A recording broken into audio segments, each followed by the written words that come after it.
लालू यादव जी सब दिन राजनीति की है, जात की राजनीति। जात में यादव और मुसलमान। मुसलमान 30 साल लालू यादव के साथ रहे। आज तक बताइए मुसलमान को क्या मिला लालू यादव? हम लोगों की हिस्सेदारी है, उतनी भागीदारी मिलनी चाहिए। हम लोग अगर 18% है बिहार में, तो 18% का कितना लोकसभा 40 से डिवाइडेड कीजिए, 18% कितना होता है? 6 से 7 सीट होता है। आज लालू यादव जी कितना सीट दिए 2024 में?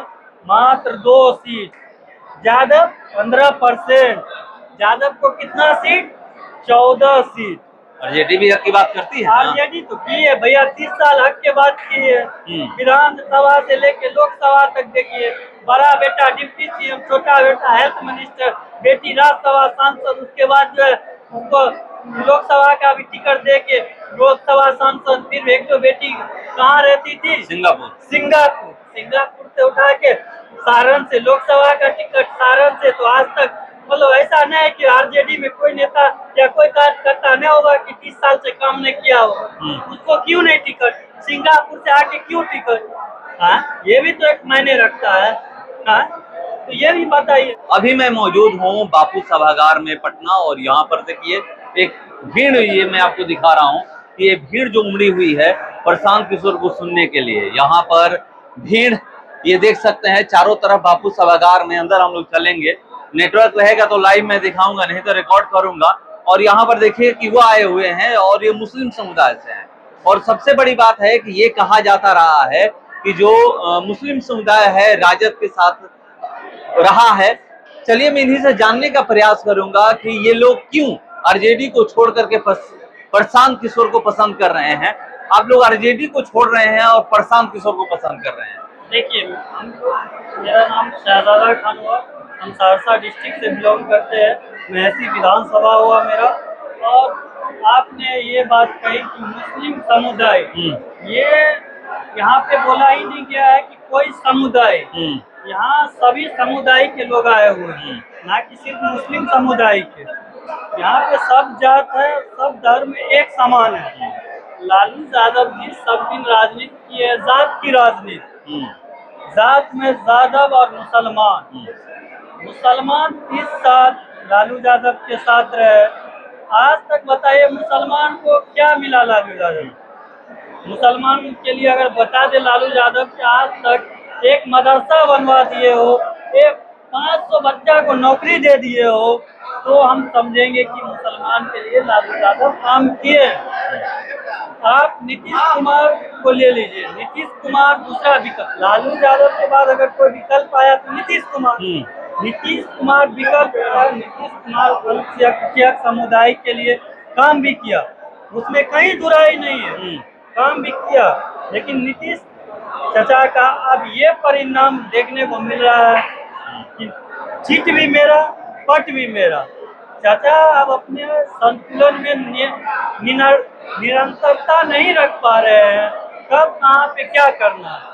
कभी जरूरत पड़ी तो आरजेडी के गोद में, कभी जरूरत पड़ी तो बीजेपी के गोद में।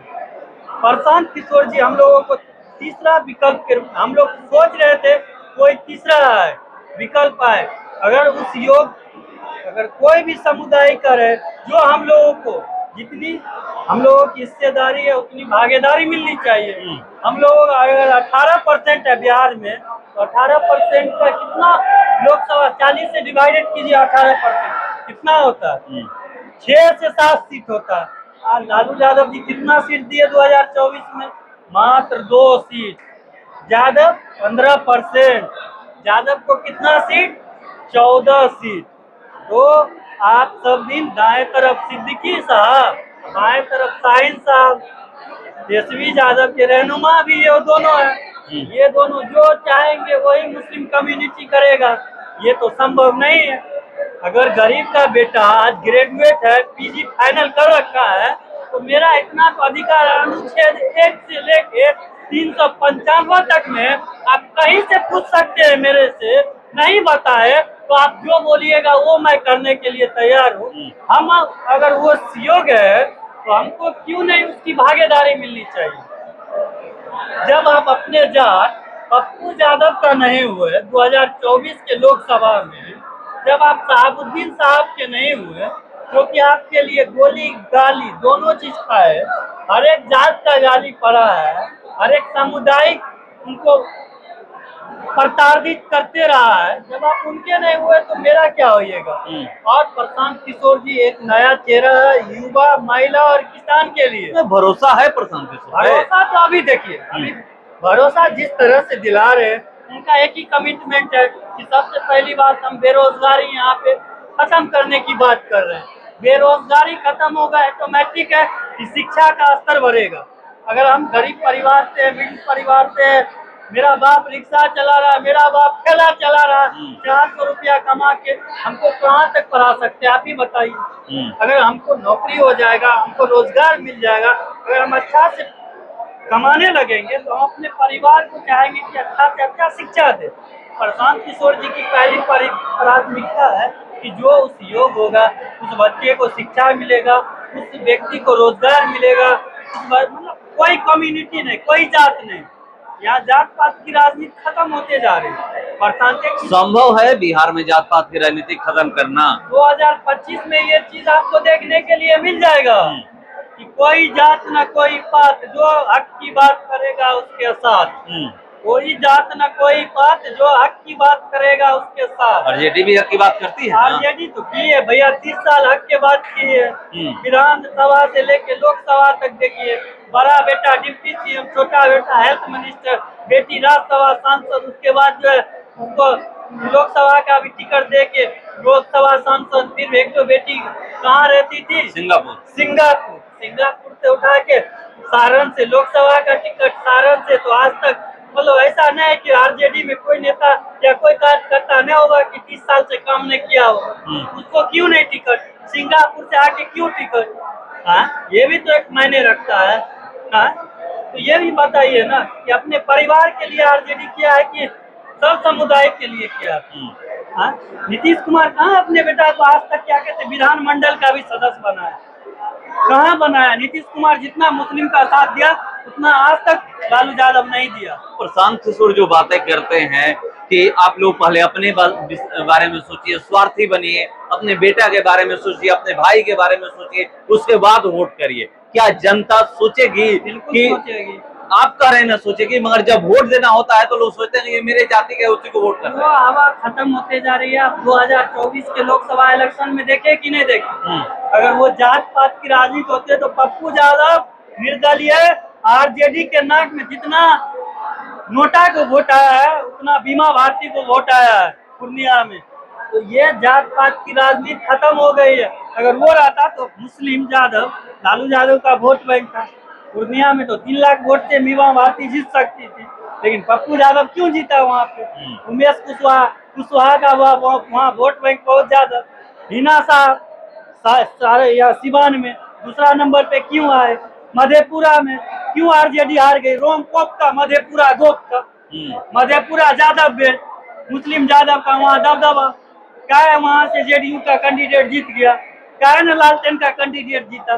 भैया करोड़ों रुपया लेके टिकट दे दिएगा उद्योगपति को, अब वोट खोजिएगा कार्यकर्ता से, कहाँ से होगा? कार्यकर्ता का बेटा तसला उठाए और राजा का बेटा राजे बने, ये कहाँ का इंसाफ है?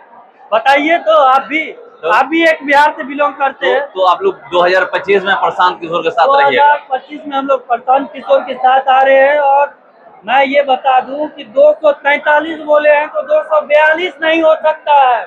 243 सीट पे प्रशांत किशोर जी लड़ेंगे और अच्छे तरीका से लड़ेंगे। और मेरा एक सुझाव और है इसमें, प्रशांत किशोर जी को जैसे बिहार के कुछ ऐसे चुनिंदे आदमी हैं उनको साथ लेके चलना चाहिए, जो कि मतलब सही राजनीति करते हैं, गरीब का मदद करते हैं, और वो कहीं भी कुछ भी होता है तो 24 घंटा के अंदर भी पहुंचते हैं। ऐसे व्यक्ति को अपने साथ में अगर गठबंधन भी बनती है तो बना के एक अच्छा राजनीति तरीका से और विधानसभा लड़े।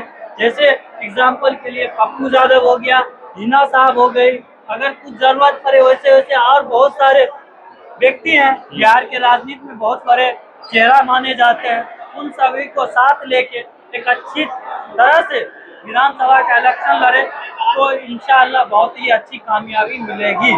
तो देखिए कैसे कामयाबी मिलेगी बता रहे हैं। और यहाँ पर कुछ ही देरों बाद प्रशांत किशोर आएंगे और युवाओं को संबोधित करेंगे, मगर ये कह रहे हैं कि 2025 में 243 सीट पे चुनाव प्रशांत किशोर लड़ेंगे और अच्छी जीत हासिल करेंगे। इंतजार करते हैं। फिलहाल इसको इतना ही, बने रहिए हमारे साथ। नमस्कार।